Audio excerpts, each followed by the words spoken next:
Hey everybody, it's Brian with the 2019 MIT Computational Law Workshop course, and we're here today for the breakout session with Juan from Ontario, and we have our superstar monitor, Diana, helping kind of get the conversation flowing and going and ensure that your pigeonhole feedback is digested.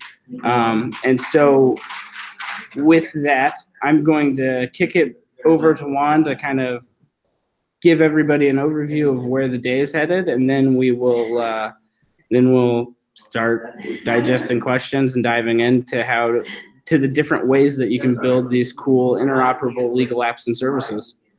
All right. Well, thank you, Brian. Thank you, Diana. Hello, my name is Juan Ramirez from Ontario. So today is going to be a little bit of an overview of Relativity, which is a document review platform in e-discovery. What we're going to do is kind of show how we can build applications within Relativity using no code. And after that, we'll expand into writing custom views for manipulating objects and manipulating data. And the third part of the presentation or the workshop will be kind of some hands-on and looking into code of some very simple integrations with some Microsoft Cognitive Services, as well as with Slack. So what we want to do is get you an overview. Some of you may be familiar with Relativity, some of you may not. So we'll start with a slight overview, and we'll even backtrack a little bit to e-discovery.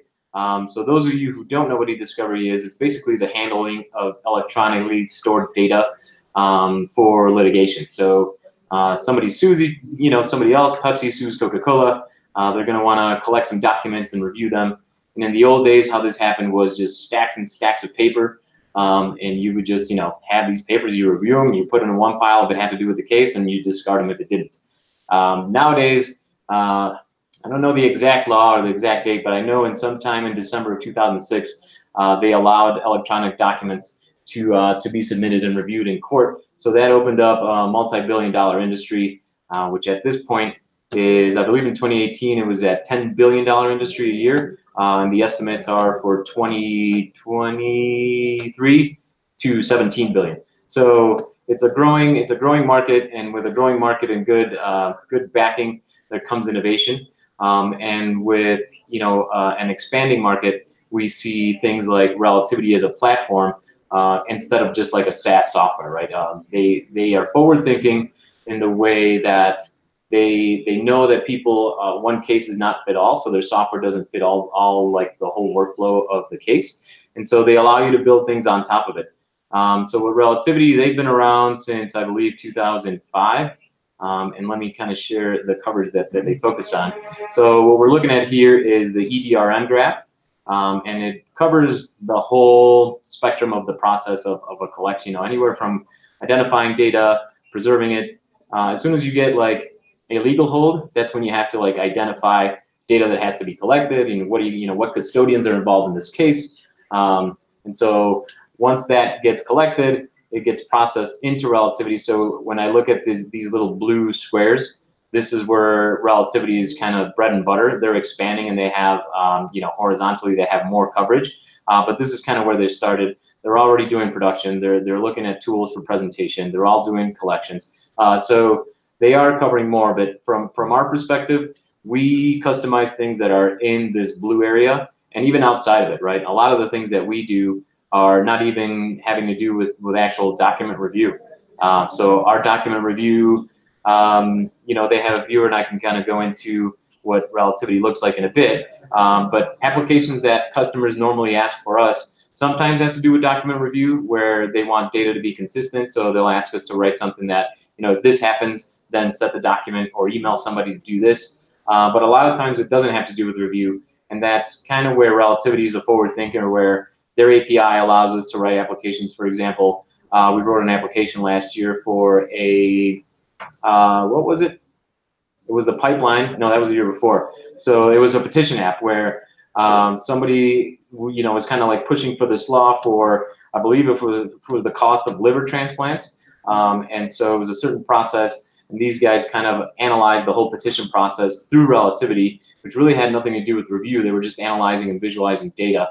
And this case was kind of like a first time that it goes to like the Ohio Supreme Court, and it was dismissed partly in help for the application that we wrote for this law firm, because what they did was they allowed, they visualized the counties in all of Ohio, and they were able to see like who was progressing, what dates they started on, and who was doing these signatures. And so the judge basically saw that they started signing things way ahead of time, so before the agreed upon time, and there were things happening at different sites or different counties at the same time with different people. So they dismissed this case, and it was a pretty big deal because it saved them like $20 million. So it was a huge success story, huge return in investment there. So there are a lot of examples that don't have to do with actual analyzing and reviewing documents, and their API kind of allows for that.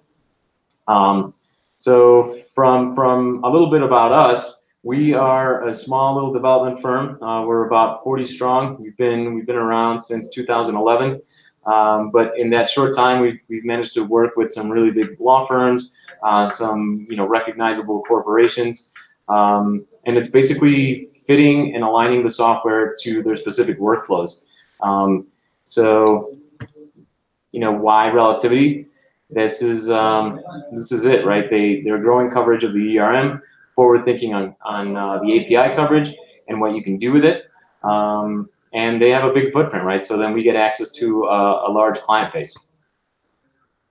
Maybe some people don't know the difference between SaaS and IaaS, or infrastructure as a service. So maybe if you could kind of explain, because if maybe some people may not get the difference, would be great. Yeah, so Relativity is going through an evolution right now where it was software that you would host in your own servers, in your own data centers, and they're converting over to SaaS right now, so software as a service, and that's basically what a lot of these web companies are doing. You'll put your data on their servers, they'll host it, they'll manage it, they'll update it, and it's basically you don't have to worry about infrastructure anymore. You just care about your data and using the software versus owning it and requiring administrators and DBAs and things like that. So software as a service is you don't have any servers in your data center. Great. So yeah, we can move on. Great. Thank you. Cool.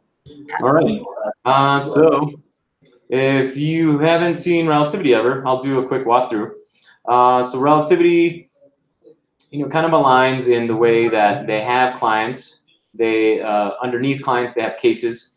Underneath cases, a case could be broken down into several workspaces, and a workspace is basically a bucket where you can put all your documents.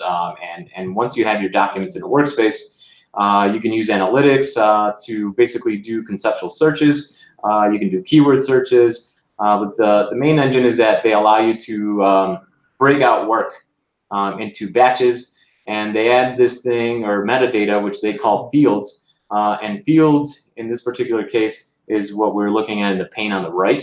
And this is really, part of it is metadata that came from the document itself as to, when this email was sent, who it was sent to.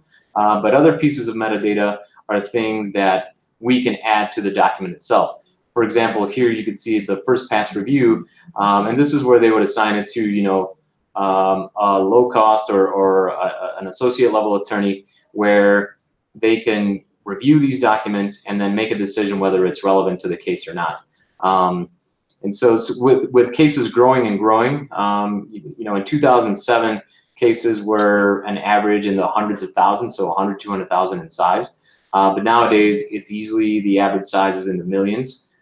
So instead of having people manually review a lot of this, they've come up with a machine learning model that you can train the system to show it how what content you're looking for, and then so that creates like predictive coding, right? It'll give you a subset. That way you don't have to manually review 5 million documents. You can focus on the documents that the system found relevant for you.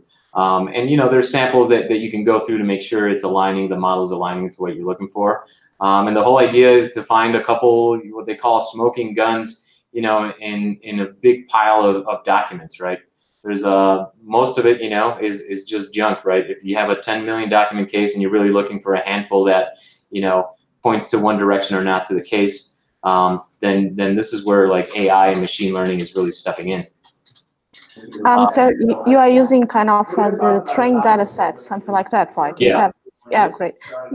Maybe, the thing, actually, and this is another thing, you are also using permits prior, right? Like who can review the document and who can kind of Yes. sign up the flow, yeah.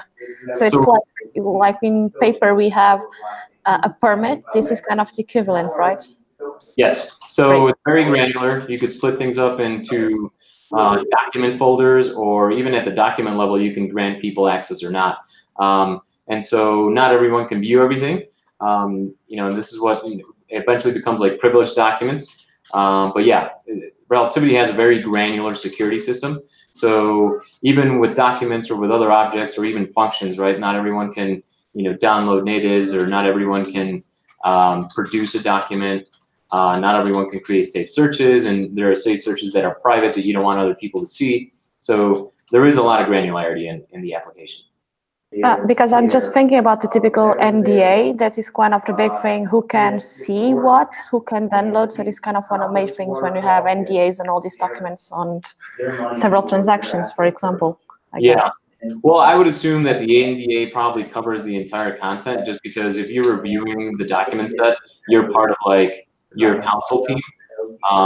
And then by the time it gets to opposing counsel, right, by the time you produce documents and hand it over to opposing counsel, I mean, there could have already been redactions, and you don't have to, I guess that part of the law, I'm not sure if they give the whole set of documents, or just the subset that needs to be produced that are relevant to the case. I'm thinking like it happens a lot. Sometimes you have a transaction, you have to send some piece of information to accountants, a lot of people, and you don't want to send all, just that parts they have to review. So sometimes you have, so this is kind of the typical example in big transactions, I would guess. Yeah. So I would think, when you send it over to opposing, then you definitely limit what you're going to send over. All right, so this is Relativity in a 3-minute explanation from a document review perspective. And if we look at like what they have to program in, and this is why we like it, is just that the coverage that they have of the functions that they offer is very extensive. And this very first one that we're looking at here, the Relativity Dynamic Objects, is a way to basically interact with the database without having to know without needing a DBA basically, and doing it all visually. And so an example that we have here is we created some contacts, and we created some tags and associated address objects that associate to the contact as well. So we built like this whole, let's look at fields. So object types here, you can kind of create an analogy between a data table, or an entity of some kind. And so here we've created an item called task, and task we gave several properties, and this was all done without writing any piece of code. And so, we told it we want to know when it's due, we want to know when to start, what the status and what the priority is, and this was simply done by creating a new field or a new property onto that object. And so the purpose of this would be to basically store data into Relativity without creating new tables, since it does that all in the front for you. And we did this example where now I created a task definition, and now I can actually enter in my new task by using these layouts, which is basically just a web form. And these web forms are all dynamic, where I can modify them and show you or make available whatever data you want entered. So this is all being done, and it allows you to really kind of get some kind of project going without visualization. And so where we come in and where we specialize is to actually, so people will come say, I built this application. I think we lost your image. Just maybe we could, yeah. All right. So Yeah, thank you. You see it now? Yeah, great, thank you. Okay. So this is we usually don't get involved in this piece. Usually customers or a lit support person they have enough expertise in the application to be able to build some of these, I guess, data-driven apps. But when it becomes kind of a pain to actually work with this, because if you look at just tasks itself, it becomes very Excel-like. So now I just have a list of things.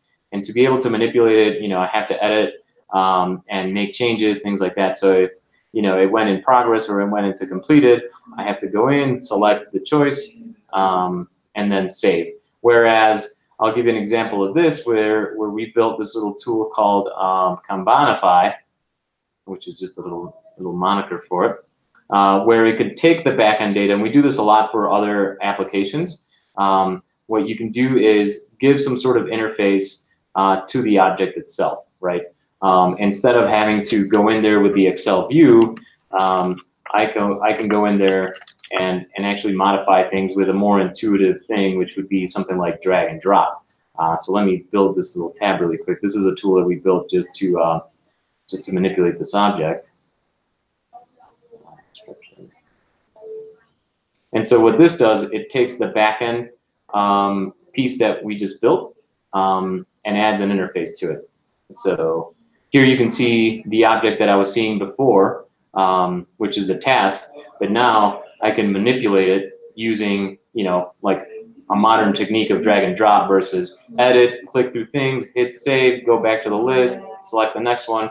So this is a typical piece of work that we do, which is add a good flow to it, and also add good behavior, right?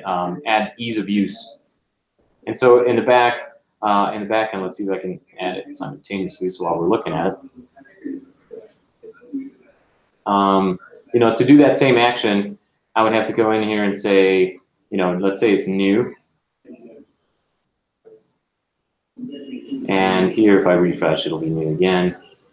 And let's say I go to in progress, it changed the backend object. So this is all done through their APIs. In this particular case, we're using custom pages, which for whatever reason I don't have here. And so custom pages is a way to inject any kind of HTML or web application into Relativity. So all that you're seeing here is custom code that we've written and injected it into their application. So it looks like it belongs there, right? It's in one of their tabs, and it hasn't really interfered with any other functionality. It's self-contained. But through their APIs, it's manipulating actual objects that we created manually. So that's one of probably the most common requests that we get, is something that has a very fluid API or a very fluid UI.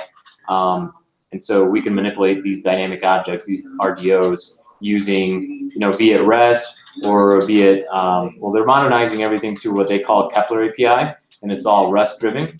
And if one of the questions that's been popping out is, on Pigeonhole, is if there are countries where e-discovery and document review is still not accepted, and they are asking what other use cases besides the e-discovery and document review.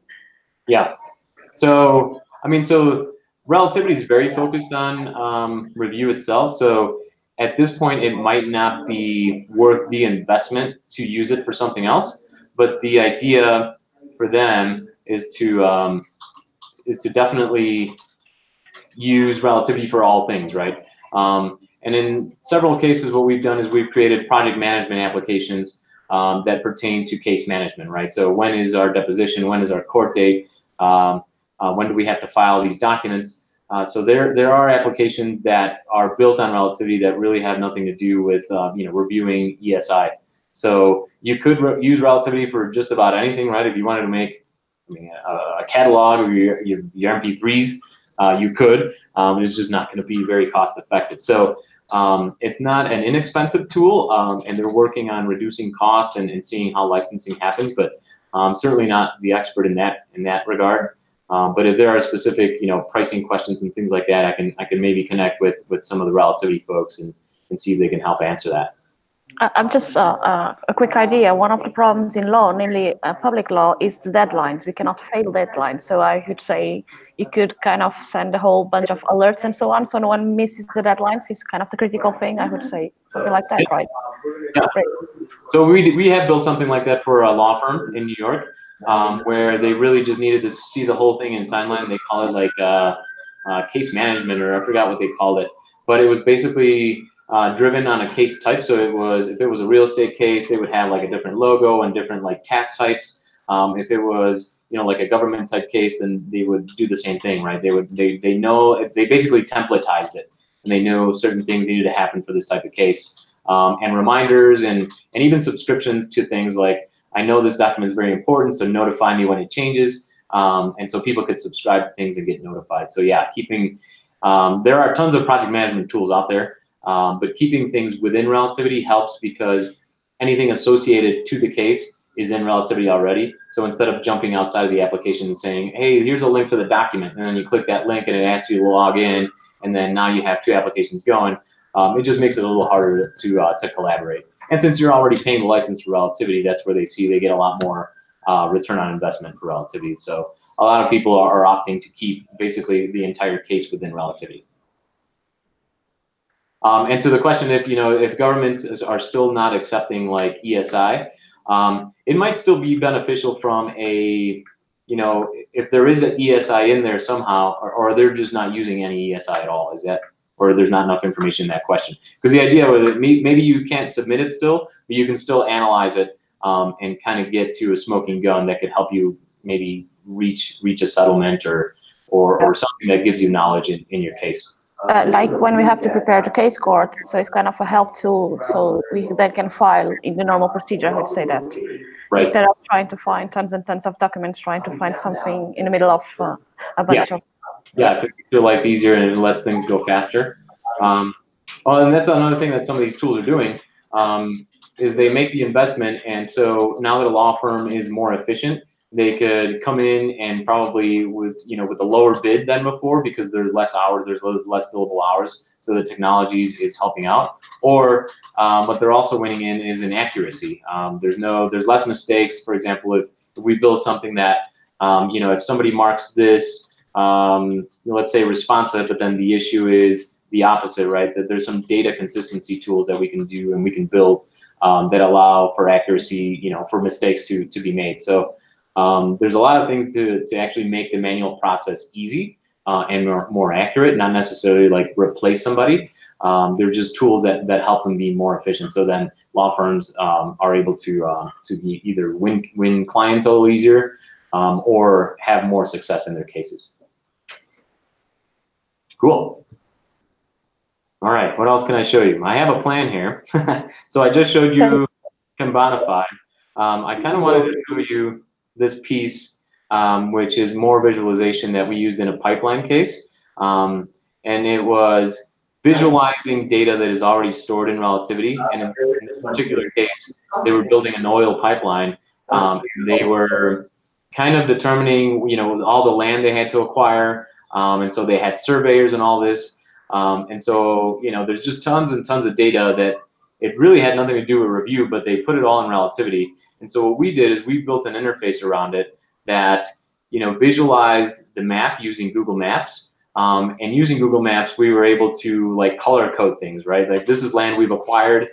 This is land that, we still have to acquire, and maybe red for, we have to take these guys to court because they're not willing to sell. And from that, we were able to build something that could, since all the contacts and all the landowner information was in there, we were able to build something that would package like all the paperwork for them to, I guess, I don't know if it was a suit. I mean, we nicknamed Click to Sue, but they didn't like that. So it's like having the big picture, because sometimes you have so many things to do, and having kind of the big picture of the whole case. This case was real estate. And yeah, it was an oil pipeline that involved real estate. And they really need to get the whole land, otherwise they cannot use the land to get the pipelines, I guess. Right. And so here's a quick example, right? I put some coordinates on a document object, and I'll show it to you in a bit. But this is Google Maps integrated within Relativity and using data that is stored. And I did a little MIT mapping here. If you could you share if you have any example, so you see, would be great. What do you mean, like some coordinate or? Oh, just if you had a map, would be great. Otherwise, I think people can get the idea. Yeah. It's kind of scholar mapping and the code. Yeah. So let me switch over. Great, thank you.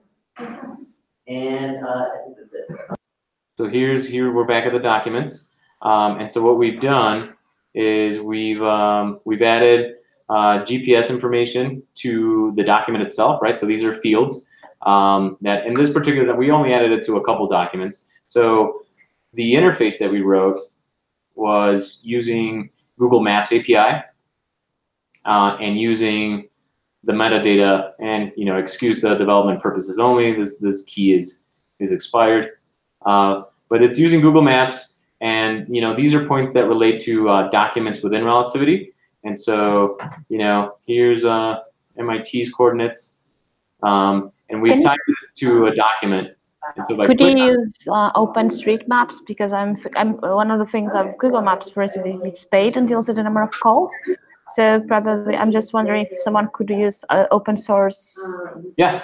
Great. As long as they have some sort of API, yes. then we can use it, and I think that definitely does. And GIS data. So if it's formatting that way, you can then put it in any map, I guess.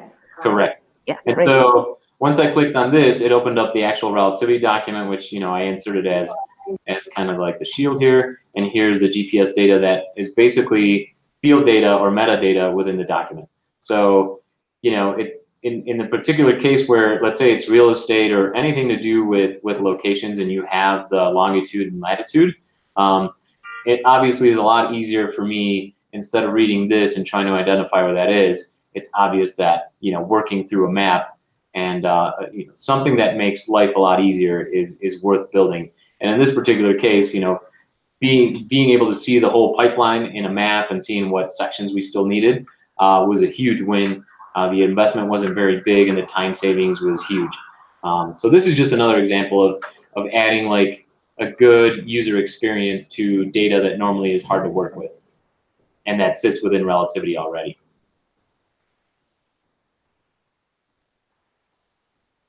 Cool. Another use that I'm seeing, because when you use maps, city councils need a lot to have the whole mapping of the city when they want to implement, I don't know, some kind of policy. And one of the troubles actually is to know who lives there, who owns what, who has the permit. So it's I always think like the map, and we have layers of permits, documentations, and so on. So maybe I'm just looking to that as, yes, makes sense for cities because some have everything in paper, others don't. But as soon as we get those, and most are moving to also GIS and CAD files. Yeah. Makes sense to have the permit and see on the map and see this is what we have to do. So I'm just looking to kind of not just the private sector, but also kind of the public sector, because they are the ones doing urban planning, for instance. So it would make sense, I would say. Yeah. I mean, it's interesting that once you start really thinking about it, it includes everything, right? It includes, government's one of them, real estate, their home offices. Even if you're looking at a case of, any kind of case within, where did this accident happen? And then they can kind of trace it where, I mean, we've seen all kinds of things where just visualizing things, whether it's in a map or through, it is super beneficial for somebody to get their head around it. And maybe policymakers, because sometimes we have to know when you're trying to do something new, and the question is how many steps and how many people and how many permits. Yeah. Yeah, great. Great. All right. What else can I show you that's fun? We built. We also have when I was sticking to the Google theme, we've created a map to actually view, or I'm sorry, a calendar. So we used Google Calendar to visualize dates, and this goes back to your case management, right? When is this going to happen? And so it's easy to see in a list, but it's a lot easier to work through in a map or in a calendar. So let me show you what that looks like for us. And so this is the exact same like object that we can create just using the RDOs, right? And adding some field data to it. You're just visualizing it in Relativity itself. So if I were to, this is using this RDO that's called calendar entry. So it's a pretty boring, looking piece of data there. But once you actually start working with it, it's very functional. So I can create something here that's a MIT party. And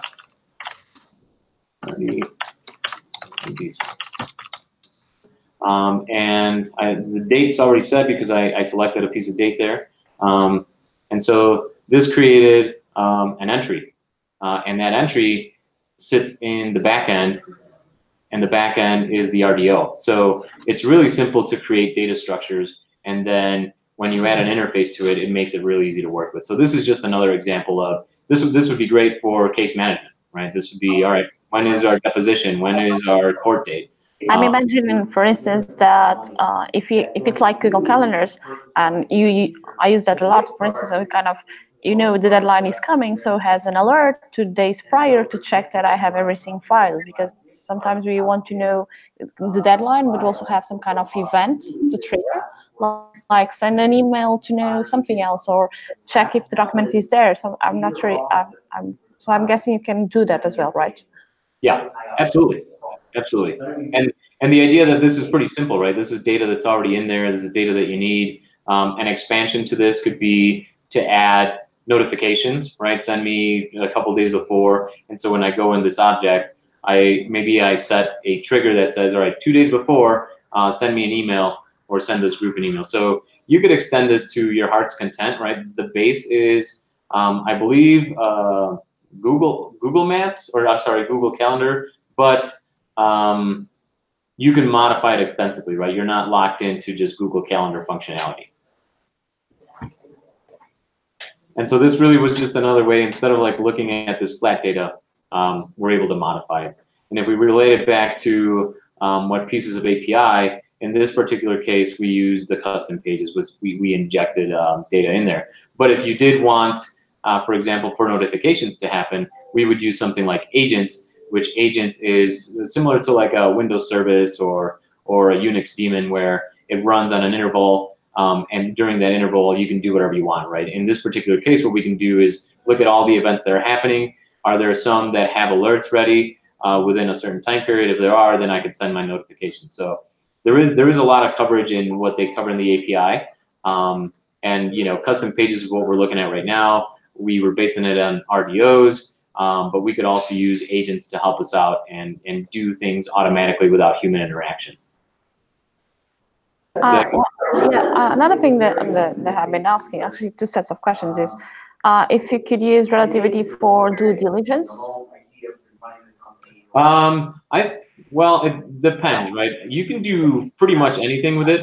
And for example, a due diligence that we saw in patents recently is that they were able to import, tons of patents from this patent source, and using like relativity's analytics, they were able to really expand the scope of their search to find more relevant patents or more competing patents or similar patents versus just keyword searching in some of like Google Patents has or some of these other patent tools. And so there is some due diligence you can do, but I guess it would depend on, it's not set for that, so it would depend on either like your litigation support or your project manager to kind of set things up to help you do that.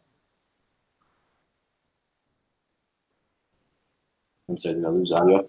Yeah, second question is, we have all these tools, and the question is about security, because when we have a lot of integrations like with Google Maps and calendars, and namely in Europe and also so on, because we have to make the information safe, it's how do you deal with securities, namely when you have integration, so you have a lot of data coming in and coming out of the server. So and how do you address these things? Because one of the, namely law firms, just a quick thing, last 2 weeks ago, a big law firm back in Lisbon was hacked. I'm not even joking. So imagine all the emails from the senior partners now are exposed online on big cases. Yeah. And so for lawyers, it's important to know that information is safe, namely when they're using third-party applications and so on. Yeah. So since the data is on the cloud, it's definitely a concern. But from the relativity side, they've gone through tons of certifications to make sure that they comply with all either U.S. rules or Europe rules, and whatever levels of encryption that they're using. I don't know off the top of my head what ISO certifications they have to comply with this, but I know they have an entire department set for this. And when you utilize the APIs, it's the same thing, right? It doesn't jump security. They audit everything, so whenever you modify something, it has like a paper trail or a whole slew of information that. Let me switch over so you can see what like audit data looks like. Not coming up. This is the pop-up. But basically, they do have all that kind of in mind. Otherwise, they couldn't be in that market.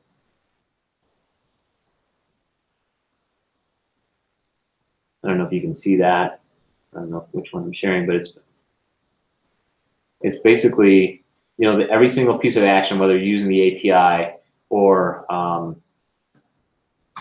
the actual application themselves, is logged, right? So, but regarding sending data over to some third party, like in this particular case, we're using Google Maps. I mean, it's just visualizing the data, right? So they're not getting any real personal information there, and the data is encrypted, right? You get like application keys that aren't shared with anyone, and it's all being, you know, in flight through HTTPS, right? So there's nothing going over the wire, clear text. Great. All right. So any more questions we should address before moving on? I think we are covering all the questions for now. So yes, okay. You can move on. Great. Awesome. So I'll show the presentation just to show what our process is. Probably very similar to what most development shops do, which is just doing a lot of question asking, right? We have sessions with either the law firm or the project manager of a law firm or a corporation. They usually have great ideas. Some things are possible to do, most things are, but some things aren't within the realm of performance, right? I mean, if they have like a 100 million document case and they want a huge report to happen within 10 seconds, then it might be tough to sift through all that data. So, you know, we have to set some realistic estimates once we've established the requirements. We then build some prototypes, some mocks, some wireframes, send it back to them, and it just goes through the whole cycle of estimating, you know, time delivery and cost. And then, you know, we've adopted Scrum, so then we try to deliver something that we can demo every 2 weeks. That way, it keeps us, you know, we're able to pivot if we're going in the wrong direction, and it doesn't take, you know, 6 months to deliver something that somebody didn't want. So maybe, I know Scrum is very developer things, and some people are not developers. So maybe if you could explain what Scrum is, otherwise people are not, that are not in the field probably don't know. Sure. Thank Sure. you. So Scrum comes, the actual word Scrum's from that that big pile that happens in rugby where everyone's trying to push each other. And so, you know, they call it Scrum just because we're all trying to get to the same goal. And so, you know, Agile Scrum is where you try to deliver at, you know, pieces of functionality within a sprint, right? And the sprint, I think most often is every 2 weeks. And so without having, you know, to have this big requirement and delivering it 2 months from now, and then when they deliver it, yes, it's what we asked for, but now it's not what we wanted. Or, hey, this is not what we asked for. We try to break it down into 2 week chunks. And so we have a Scrum Master that kind of like defines what acceptance criteria is so the client is happy. And then once you deliver every 2 weeks, they're able to make changes or change their minds a little bit without being so far into the process that it becomes very expensive for them to make changes. And so that, I think that's been adopted throughout like the software development world. Just because it allows you to shift, you know, your direction very easily without huge investment, and it allows people to see what they're paying for very often. So it's also, you know, like client satisfaction factor there too. And how one of the things when you have so much different ways of working is sometimes clients doesn't know what he wants. Happens a lot. Yeah, so, and sometimes they want something but it's not feasible, or the resources are not there, or they want, sometimes we have questions like, I want something like Google, and we have to say maybe it's not feasible with the actual resources and time. Yes. So how that process goes, because it's also some kind of iteration that is important, and most of the times is setting the expectations right. So because companies, I think we may have that problem. How do you put the expectations in the right place so don't overpromise and underdo and all the things, and how you do with that kind of I think it's discovery clients. Yeah, it comes from experience, right? So I think in the beginning we were very novice and we would just say yeah to things, and then we would get in a little bit of trouble. But I think now we've learned that having a good requirements document and then let them see that in like a statement of work with visualizations, right, with some wireframes and things like that, so they know exactly what they're going to get, and they can raise questions before we even actually start working. And so that pertains to price as well, right? So if we think it's going to take 100 hours and it ends up taking, you know, 150 hours because they made so many changes, we could always refer back to the requirements doc and say, hey, this wasn't there. But usually that's prior to, right? If there's changes along the way, we try to get approvals that says, hey, this changes the original plan, and do you approve this extra amount of work? And usually if it's not too costly, they'll just say, yeah, it's part of their budget. But it's an interesting industry because you can get somebody who's very savvy in relativity and in software, so they're usually very, very accurate in what they want. Or you can get someone who's just, like a partner level attorney who doesn't really care for this stuff. He just has great ideas. He doesn't care how it's going to happen. And those are the challenges that we kind of have to handhold a little more and explain things, and set some expectations, right? Because to them, or to people who don't understand the process, everything's easy, right? Just like put a button there that does this. And you're like, all right, yeah, I could put a button, but all the work that goes behind it is a lot of work. One more feature curse, I guess. Yeah, and it happens. I mean, it's inevitable. I think that there's no industry that is above that or outside of that. And how do you, this is kind of interesting. Most of them don't know what is actually needed. So you somehow have to be able to translate what they need to some kind of process and software. So it's kind of trying to get the clues, what may be what they want. So it's kind of... Yeah. Oh no, and a lot of times they what they want is already in the product itself, in the core relativity project. And so sometimes we sell ourselves out of a sale. Sometimes we say, like, look, this already does that. Why would you pay us to rewrite existing functionality? And sometimes it's educational for them that they didn't know they can do that. But yeah, there's a lot of times where just from experience we have to tell them, well, wouldn't it be better if you did it this way? That way the user wouldn't have to click 10 times here. So yeah, there's a lot of that where we have to from experience, just say, like, we've seen this before and it works better if you do it this way. Yeah, but and in the end, the customer's always right. So if they push for their way, for sure. Another thing, maybe you also have, there's a lot of companies, they had this need. We are talking about education and so on. So there are some firms, what they do some kind of learning and teaching and workshops, because most law firms, I'm guessing, is they don't go straight to product development. So they need something prior. Some firms have workshops or usually they try to understand how this could help me. So maybe I'm not sure if you're probably doing that as well. Yeah, and that helps from like meeting them in conferences, success stories behind it. Yes. Law firms are very money conscious, and they try to stick to their budgets very, very tightly, and they monitor hours, the whole bit. So sometimes for them, becoming slightly more efficient is a little harder for them to spend the money on it. So what we see a lot of business from law firms mainly is if it's a request from their customer and their customer is willing to pay for it. So that makes things tons easier. But with kind of like the reputation we've built in the industry, they've seen some solutions that aren't really client-based or client-facing, and they see the value in the efficiency that they generate. And so those projects are less popular just because of the budgetary constraints and it's not as tangible to see the results, right? If I say, hey, I can save you 10% of your time, and then they have to quantify it, and they just don't see that as a huge benefit until it happened. So yeah, once we get a good success, then they kind of see the value and they start building more. So also it's, because use cases I think are important, because usually we see this technology and so on, and the question how this would help me out, and to have some related case or some law firm or someone that you may know say, hey, I use this. So maybe you are saying the referral may be one of the best. Exactly. Yeah, and it happens where they want to see, when we show the logos that are our customers, and they want to say, hey, can I talk to them and see how it was to work with you guys? So the referral process and word of mouth is huge. Yes. Absolutely. Absolutely. All right. So I don't know if you think it's a good idea to actually look at code and look at the technologies we use to add functionality. Cool. Yeah, it would be great so they could see how it looks. Yeah. So we'll use two very simple examples, right?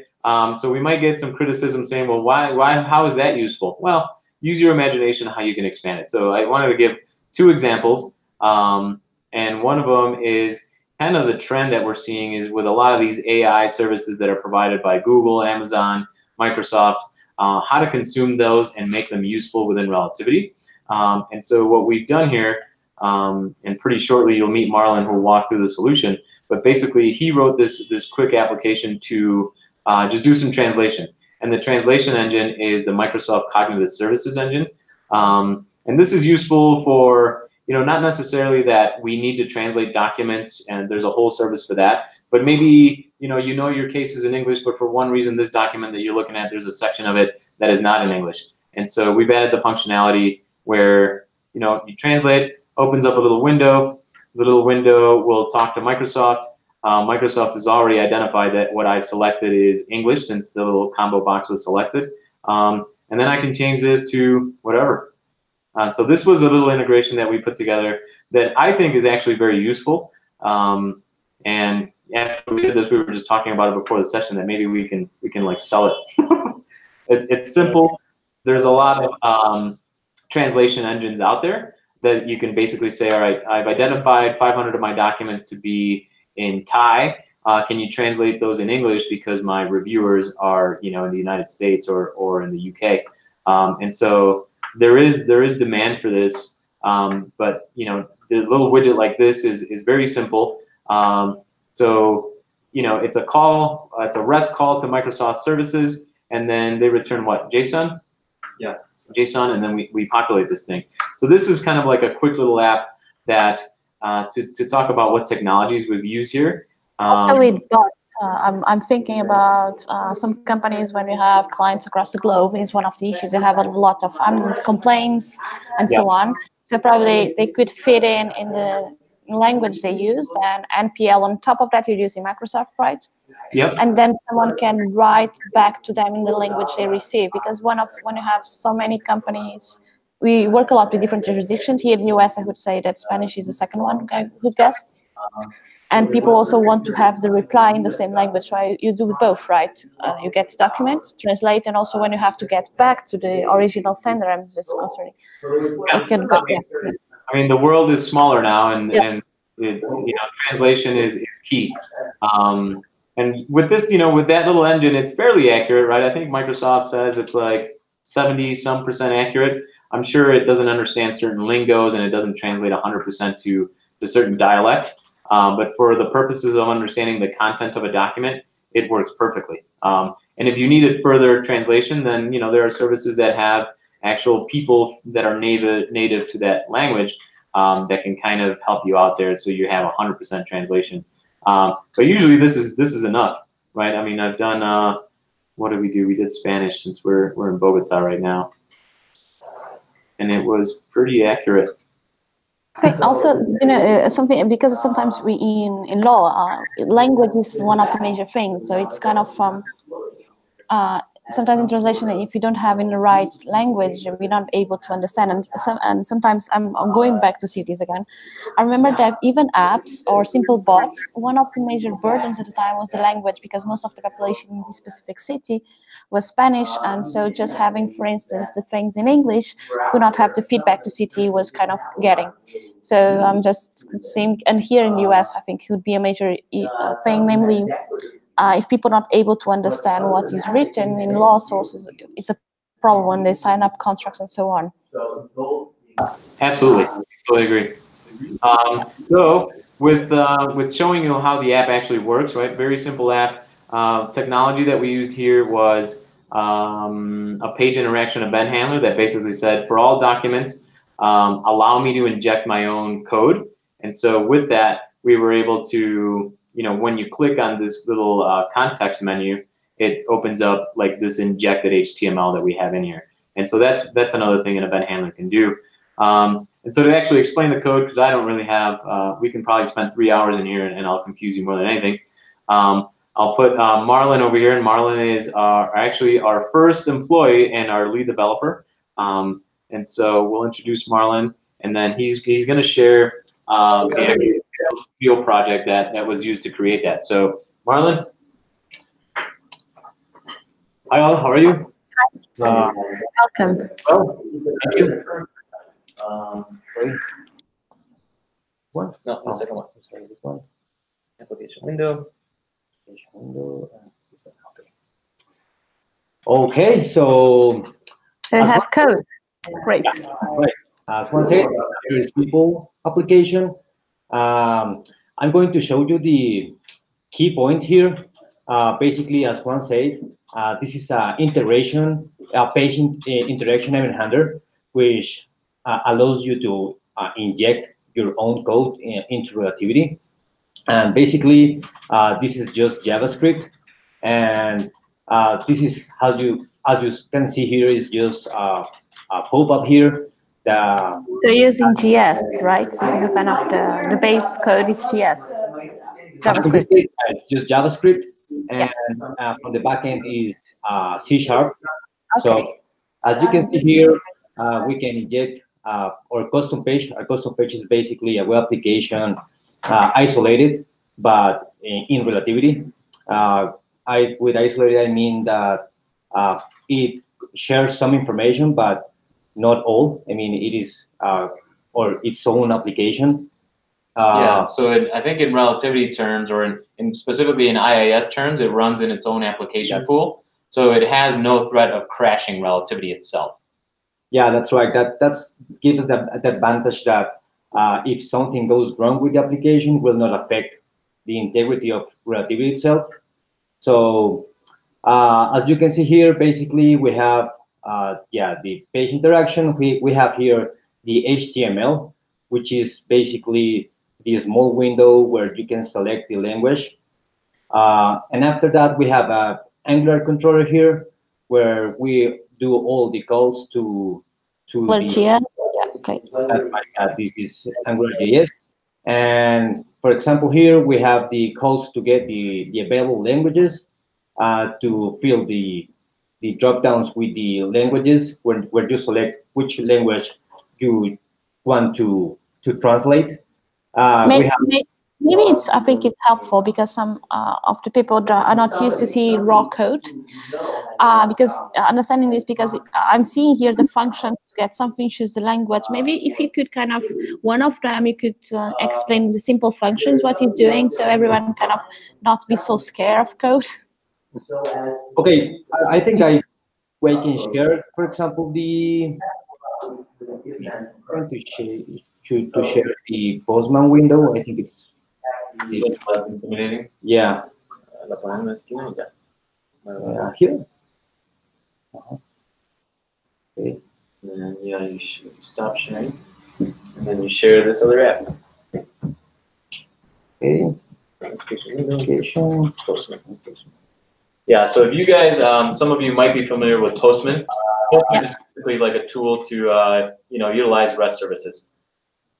Yeah. So this is basically what I'm doing is just do REST calls to the Microsoft services to get for example, the languages. So it is just a get with authentication header with a bearer token. So it's going to return me all the languages, available languages.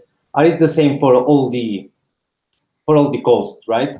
If I have the text, I just do a post to the Microsoft service with the text with the text to translate, and it will return me a JSON with the level of accuracy and the result. I mean, it is very straightforward because all the services provided by Microsoft are just REST. So in this case, we are using C# in the backend, but we can. And you have XML, right? Because I'm looking to that. So the output is going to be XML file, right? Yeah. I'm just wondering. Sometimes it depends on what people are working, but someone wants JSON, XML. It's very government driven, I guess. Someone may want, I don't know, CSVs or something like that if they're doing analytics. I'm just wondering if for instance, because it depends on how we get to data. If they get this XML, they have to know how to read. Yeah, I think in this particular case, the output was XML, but with other services, it typically is like, with other, I think Google is like JSON. Yeah, it depends on, Yeah, sometimes it is plain text. Yeah, it depends on the service provider, yeah. And it depends on the data structure that you're looking for as well, right? If it needs to be like nested, right, multiple levels, then maybe JSON's easier, or it needs to be quick and you're going to handle it at the client level, maybe JSON's better. But if you're going to handle it in backend and it doesn't matter, you can handle it, XML with no problem.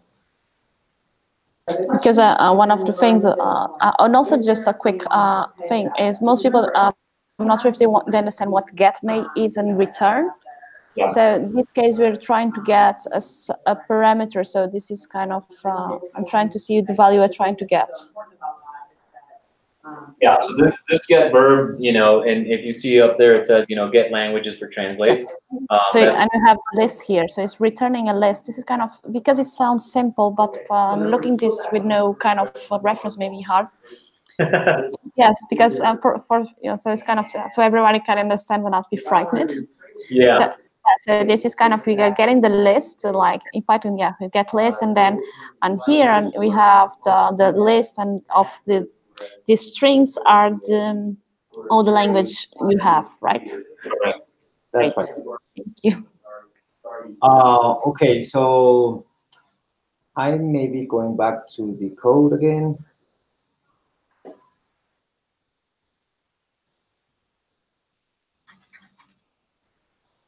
So basically, this is, for example, this class is just all the same codes I'm doing in Postman, but using C#. The advantage of this, I mean, as the backend base of Relativity is C# or .NET, we are using here this, but you can use JavaScript, and I mean, you can build all the application only using JavaScript. So you don't need to use nothing on backend. So you can do application very light without any restriction, because right now JavaScript is like a very powerful tool. So that's the advantage of use this kind of services that provide a RESTful API, so it's very used to consume and use. Um, what else I can show you here? Well, I think that's pretty much the application is. For example, here we have the method to translate. It is very straightforward. We can just send the from, which is the language code, the to, which is the language code as well, and the text portion we select in the front end, and it basically will return me JSON, which I deserialize and show the result in the window. One way, maybe, if people can understand better, because this string from string to, if they think in tabular form, maybe it could be easy. Kind of, I'm getting this in one column to this, right? And using something, right? This is kind of, if people are, because I'm wondering if people can kind of visualize what is happening in just this one line. When you have translate and you are getting the string from, so the original text, I imagine, right? That's right. You're getting the language, you just show that you have shown some language, and then we have the output string text is what they are going to get. So they can imagine, I don't know, 3 columns, I'm thinking. Sometimes it's easier to kind of visualize the whole thing instead of reading directly. Yeah, and if we look at the example that we were using in Relativity, it's basically, you know, the parameters we're sending is the value in the combo box, the text that was in the big box, and then whatever we get written back from Microsoft, we write to that little bottom box, right? So if we look at this, you know, the top one is an input, that's an input. The big text that we selected is an input that we're sending to Microsoft. The to, because we want Microsoft to translate to this language, is an input, and then Microsoft as an output gave us that. You know, that's where they returned that, and we wrote it into this piece, this HTML element. Yeah, because I think it's important also so people can understand how it works internally. Yeah. And they realize, so thank you. Yeah. No. Perfect. Cool. All right. Yeah. Okay. Thank you, guys. Any questions on that? I guess not. So we can move on to the second example we had. Cool. All right. Second example. Second example is going to be exciting. So, so we have in Relativity. Let me exit out of here and look at another workspace which has less documents and more geared towards this example. And so here we have 2 documents, and you know what we've exposed here is one of the columns is the artifact ID. Artifact ID is basically its unique identifier or its primary key in the database. And so if we look at, if we were to click on this, we would see it in the URL where we're at. But if we look at this URL, you can see that we're in this, 101.8446, and that means that's the workspace. So they know what database I'm looking at, right? That's Relativity's workspace. And so knowing the document ID and the workspace ID, I can go to Slack and basically query like the latest from that ID. And so just a quick joke. You noticed the change of logo this morning, I guess. Yeah, that was interesting. Yes. So yeah, they changed today the logo Slack, so for easy. You probably paid somebody a lot of money to come up with that. Yeah. All right, so this is the piece where I thought maybe you wouldn't find so useful, right? But this is like the beginnings of things, right? We just really wanted to show you the integration of Relativity speaking with like an industry standard collaboration tool like Slack. And so here we're basically our little command that we installed is called rel for Relativity. We didn't want to spell the whole thing out. And so what we want to do is tell Relativity, hey, Relativity, in this workspace, tell me some information about what? All right, we want information about a document, and I'm going to tell you the document ID is, this 103.9505. And so once I make that query, it's going to talk to a custom page that we have in Relativity, and well, let me go there to just compile. All right, and it's basically going to query the document itself and tell you different things, right? Like who created the document, when it was created, and when it was last updated. So if I switch over to Relativity, I can modify this document, and when I query it again, all of that should have changed. So let me change. Like putting a tag on that document and doing a query with all these tags, show me what has been on this workspace. Right. And just a question, because so you can search on private channels as well, because sometimes we have private channels, we have open channels, and so on. So you're searching the whole database of messages within Slack. Yeah, I mean at this point, it works everywhere, right? At this point, it's wherever you install it. You can use it in private. Yeah. Well, the whole point is that you don't have to leave the Slack tool. So if I'm, if I'm chatting with somebody and I say, hey, what's the latest status on that document? If I type in this command, it'll say, it was actually modified 2 minutes ago. And I think this is using like UTC time or something because it's in the future. And also it's linking directly to your database. So it's opening. Yeah. So if I click, it's opening a connection. And if there's an event on the document, probably I have a notification on Slack, maybe if I'm following that element, I guess. Yeah, so that could be another use case, right? We're integrate. If I subscribe, if I'm very interested in this document and we build something that says, hey, I want to subscribe to this. So whenever there's a change in Slack, it'll tell me that, hey, document, 9505 changed. So it would be another method of getting a hold of you versus email or any other piece of communication.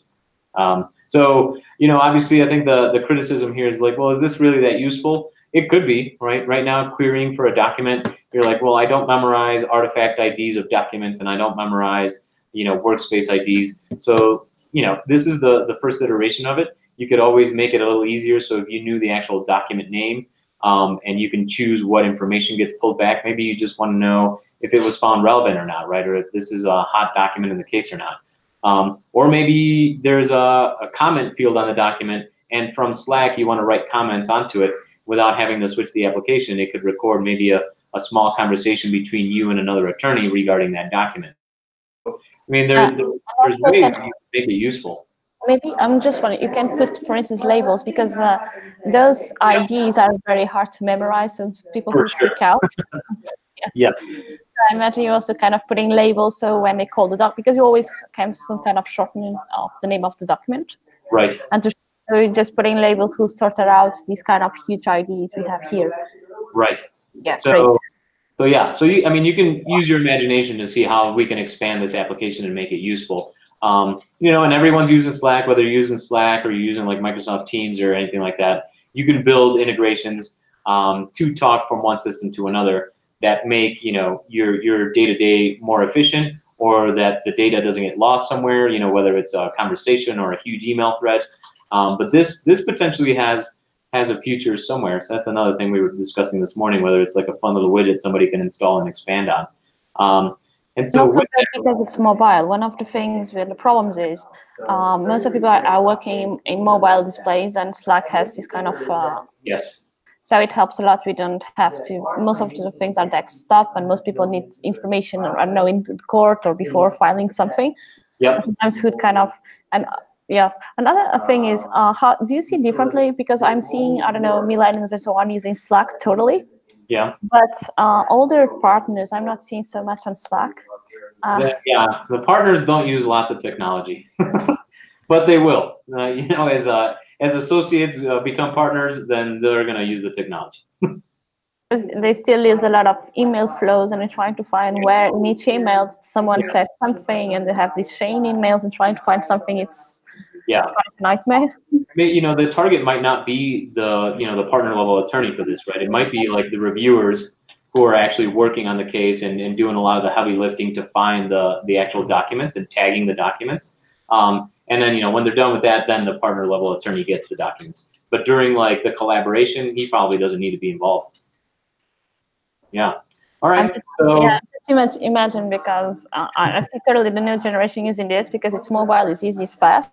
Yep. I don't have, but some of them are actually adapting. It's quite interesting, but they still use a lot of emails, and they attach everything in every email. They have a change this and a new document, so you have kind of sometimes you have 20 documents for the same document with 20 versions, so it's kind of nonsense. Yes, that's changing. I think in a couple of years, messaging is going to be more dominant than actual emails, right? I think people are starting to email whatever, let's say, bad things that they do in a text. And so text has become a very targeted piece of evidence. Yeah. So it's kind of like a joke in the industry that people do bad things in text and not so much in email anymore. So to kind of give you a walkthrough through the application, I want to introduce Carlos, which is our architect here in Sirio. And Carlos will kind of walk through it. It's something they put together between yesterday afternoon and this morning. So it should be a pretty smooth ride walking through the app, since the code is very simple. So Carlos. Yep. Hey everyone. Hi, welcome. As Juan was saying, yeah, this was like a pretty simple idea we had. So That's cool. It's not like some fancy code. It's something pretty straightforward idea that was showing the ability to connect like different tools external relativity with relativity and how that can be okay. So let me go pretty quick to the code. You're going to notice something pretty cool, that it's just 74 lines for everything. So let me share this thing.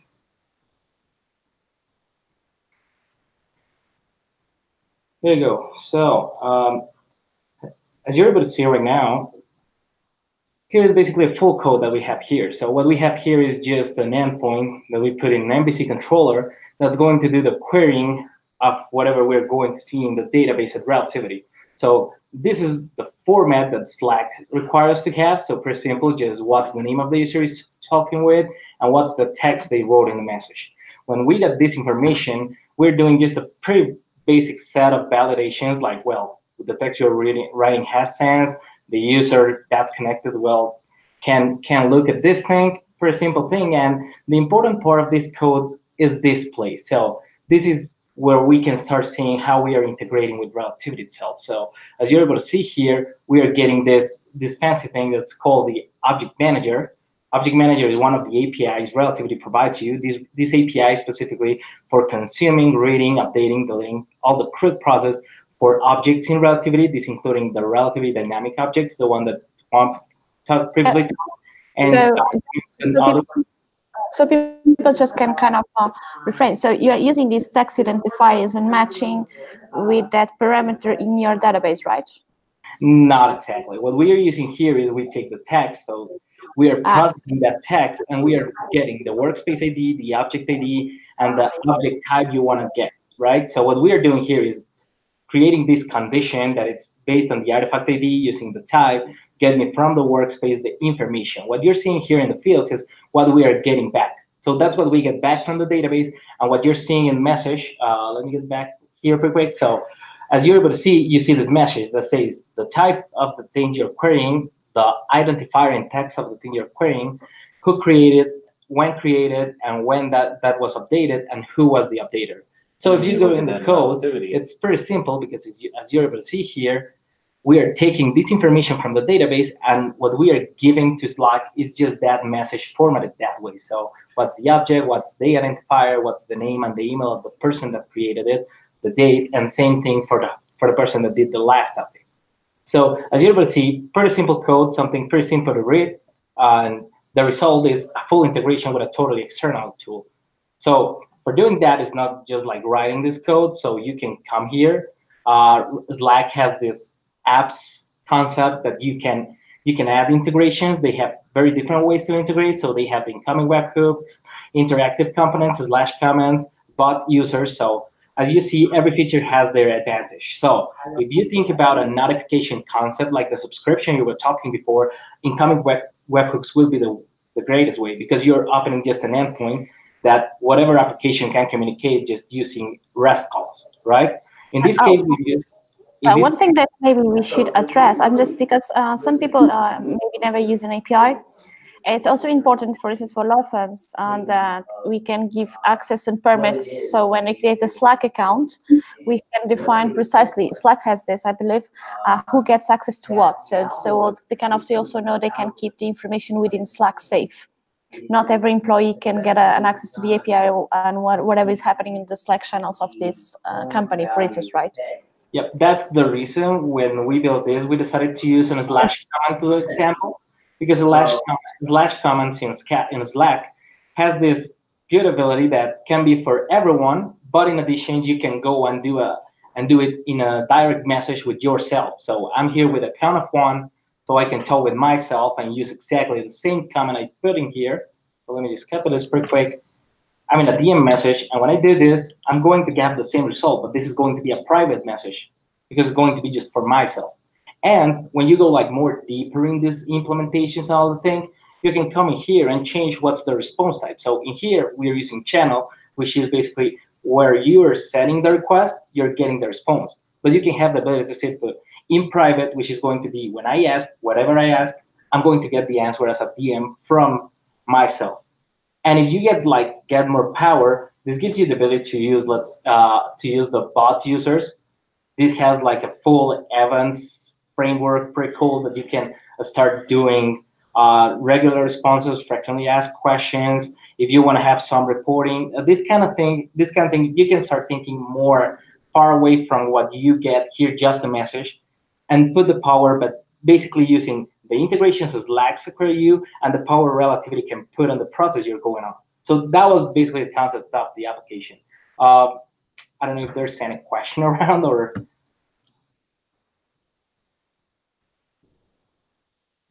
No, just maybe do you have any cool examples with bots? Because I know a few, like trying to bundle people or some kind of cool reminders. Sometimes because you have bots, sometimes they are kind of more friendly, so people can get along.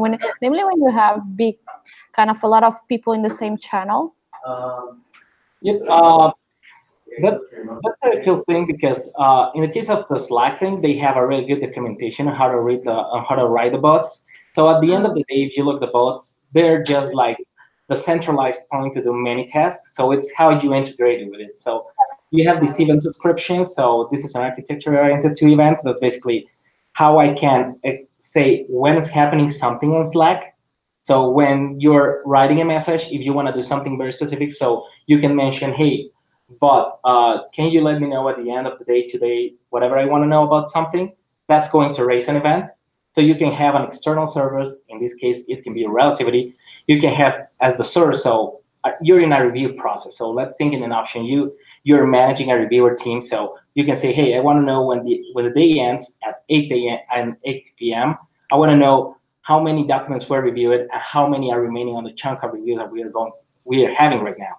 So you can do that, and at the end of the day, the automation can be just the bot will receive this message from Relativity saying, hey, this is the total, and the bot is going to be the one like showing you that information, and you can see if that can be public or private. So as you're able to see, there's like the tools around it. It's how the imagination can be used to put that together in product. In the example prior, so imagine you have two people working in the same document and it has a certain deadline.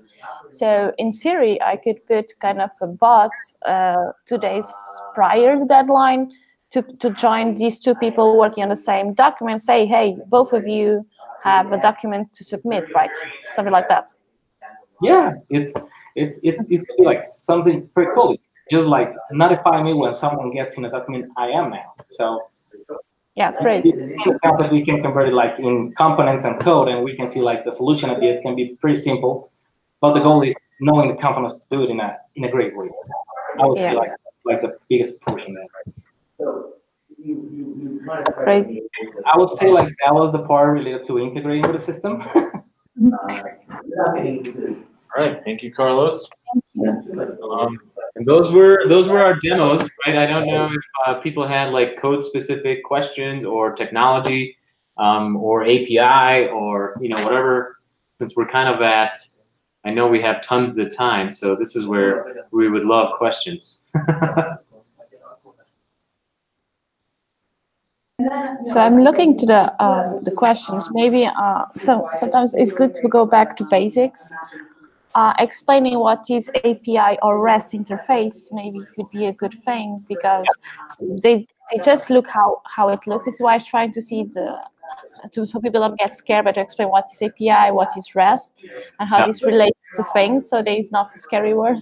Sure. So API is pretty common within like the development industry, and it's basically like the application programming interface. And it's something that as your application, you expose to people who want to develop with your application instead of exposing them directly to like, your database directly. So it's something that you can control. That way you set standards, you set security, and you basically put a wrapper around your application that developers can consume with their own programs. So it could be, an API is pretty generic. It's not specific to any technology. It's anything really. And REST is basically a stateless technology of communicating using verbs, using something like post to send something to a system, using get to get information, using delete to delete whatever you're manipulating. And so it just uses standard verbs that are technology agnostic. So you don't have to use Python, you don't have to use Microsoft.NET. So it's kind of like a neutral ground for all applications to use, and it's a common standard in basically like web technologies. Thank you. Just on last, maybe you have some cool stories to share, is kind of with clients and how it goes, or that project that kind of. Yeah, I think it's the fun stories, and we learn a lot, so it's kind of fun. Success stories we have; those are fun to tell. Like scary stories, usually no names are needed, so just to get a picture, so people kind of have the kind of fun side, not fun or not so fun, depends. So we had probably one of the high pressure and high budget projects that we had was, and I didn't even know this existed, but basically a company said, look, we want an application to help us sort out through jury, right? We're doing jury selection. And so there's people out there that specialize in jury selection, and they charge a lot of money. And so they wanted us to build something that can catalog jurors really quickly and allow this high-end like jury selector specialist to put all that data in there and to be able to sort them out quickly. And like budget was no object, because this guy was like getting to work in the evening, and he was charging like in the thousands in the hour. So for us to build something that could save somebody 3 hours was worth $6,000 to them already, because this guy was very high end, and it was one of those situations where they called us last minute and they wanted it done immediately. And we turned it around. It was a fun little project. So that was like a high pressure one. And we've had tons of little snafus here and there. I don't know which ones, none of them are really comical. All of them end up with some sort of repercussion, whether we just, work really late or over the weekend to try and get it fixed.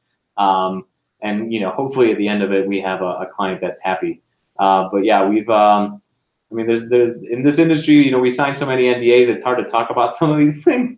But you see in the news a case that we're working on, and it's kind of cool to to see what's happening in the news, and that we had even a minute impact in that. So those things are pretty neat.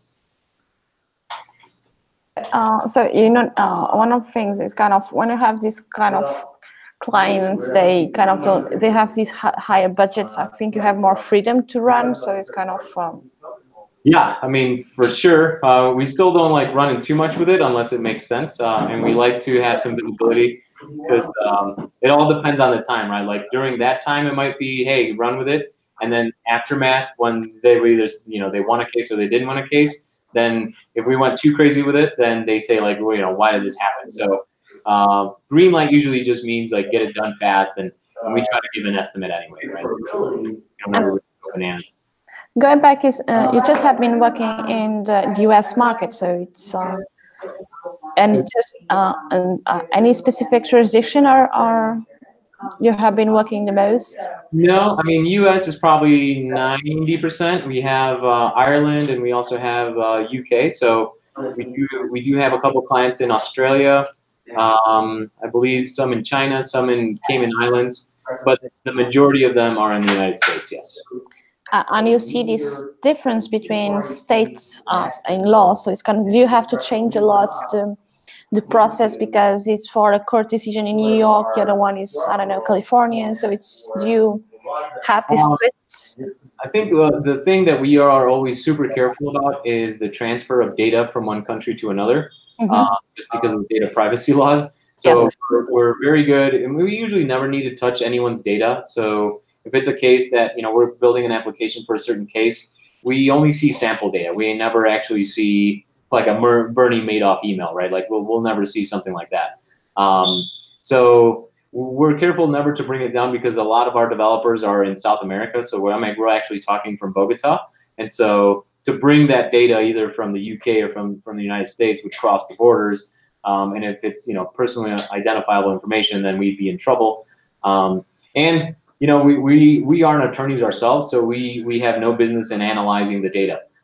So that's where we're really careful. So who is storing the data in this case? It's the client. Yes. You just correct. access because in Europe we also have this discussion of where the data is stored and who has access, namely because if you're dealing with names, court decisions, and so on. Yep. So it's like you're just giving the process to run on their data. Correct. Or on their servers, because some of them, so it's kind of everything is that's integrated with their servers, whatever they are. Yes. So in the example of these two examples, the Slack or the Translate, we would give them like an installation package that they would install in their environment, and then they use their own data with it, right? So we don't actually see any of the information they're passing or using, or even with maps, we don't know what it looks like. We know they have, we agree on data types, so we know we need longitude and latitude, and they need to be, integers. But then the actual data itself, we don't know about it. So yeah, we're definitely very separated from that. Because it's also less a liability, because if you had to send all the data or storing in one of US servers. Yes.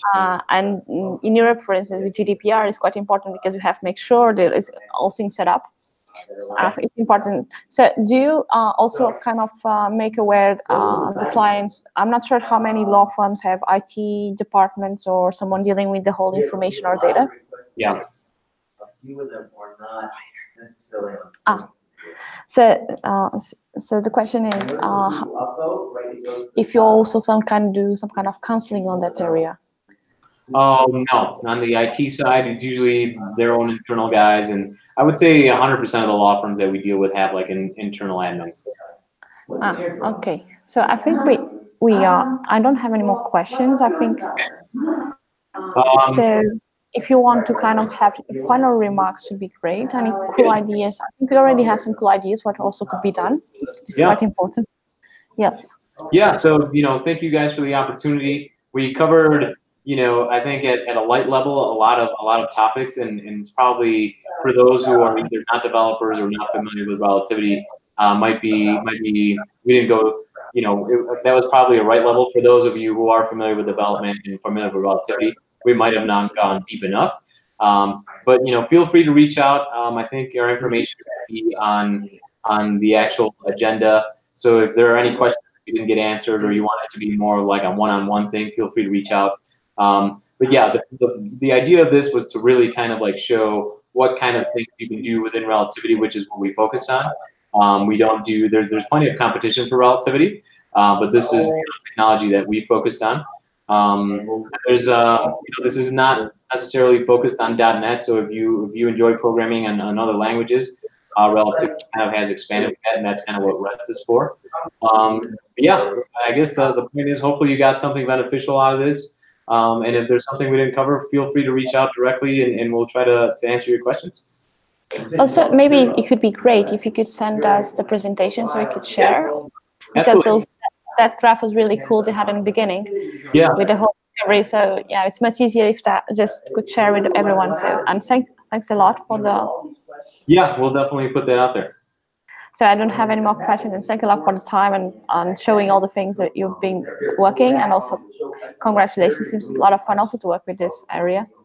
Yeah, it's fun. High pressure, but fun. Yeah, thank you. All right. Well, thanks everyone. Bye. Bye-bye. Bye.